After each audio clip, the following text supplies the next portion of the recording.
ನಮಸ್ಕಾರ ಎಲ್ರಿಗೂ ಶ್ರೀರಾಮ್ ನವಮಿ ಹಬ್ಬದ ಶುಭಾಶಯಗಳು. ನಾನು ಪ್ರಿಯಾಂಕಾ. ಇವತ್ತು ಶ್ರೀರಾಮ್ ನವಮಿ ಹಬ್ಬನ ನಮ್ಮ ಮನೆಯಲ್ಲಿ ಹೇಗೆ ಸಿಂಪಲ್ಲಾಗಿ ಆಚರಿಸಿದ್ದೀನಿ ಅಂತ ಒಂದು ಮಿನಿ ವ್ಲಾಗ್ ಮಾಡಿದ್ದೀನಿ. ಈ ಪುಟ್ಟ ವಿಡಿಯೋ ಇಷ್ಟ ಆದರೆ ಲೈಕ್ ಮಾಡಿ, ಹಾಗೆ ಸಜೆಷನ್ಸ್ಗೆ ಕಮೆಂಟ್ ಹಾಕಿ. ನನ್ನ ಡೈಲಿ ಹ್ಯಾಬಿಟಲ್ಲಿ ಒಂದು ಅಂದರೆ ರಾಮ್ ಕೋಟಿ ಬರೆಯೋದು. ನಮ್ಮ ಮನೆಯಲ್ಲಿ ರಾಮ್ ಪರಿವಾರ್ ಫೋಟೋ ಅಂತ ಯಾವುದು ಫೋಟೋ ಇಲ್ಲ. ಅದಕ್ಕೋಸ್ಕರ ಇದೇ ಬುಕ್ಕು ಇಟ್ಟು ಪೂಜೆ ಮಾಡ್ಕೊಳ್ತಾ ಇದ್ದೀನಿ.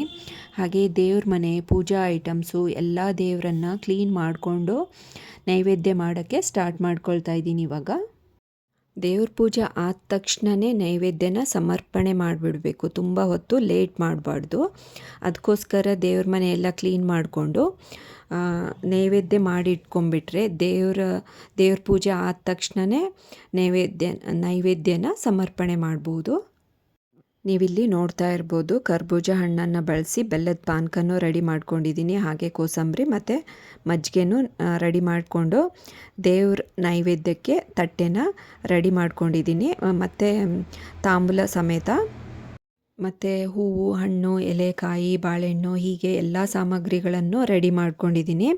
ಇವಾಗ ನೆಮ್ಮದಿಯಾಗಿ ಪೂಜೆ ಮಾಡ್ಕೋಬೋದು. ಓಕೆ, ಇವಾಗ ನೋಡಿ ನನ್ನ ಪೂಜೆ ಎಲ್ಲ ರೆಡಿ ಆಯಿತು. ಹಾಗೆ ದೇವರಿಗೆ ನೈವೇದ್ಯನೂ ಸಮರ್ಪಣೆ ಮಾಡಿದ್ದಾಯಿತು.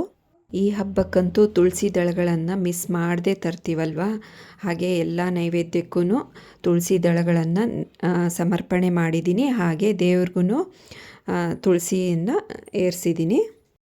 ಹಬ್ಬ ಅಂದ್ರೇ ಹಾಗೆ ಅಲ್ವಾ, ದೇವಸ್ಥಾನಕ್ಕೆ ಹೋಗಿ ಬಂದ್ರೇ ಹಬ್ಬ ಕಂಪ್ಲೀಟ್ ಆಗೋದು ಅನಿಸುತ್ತೆ.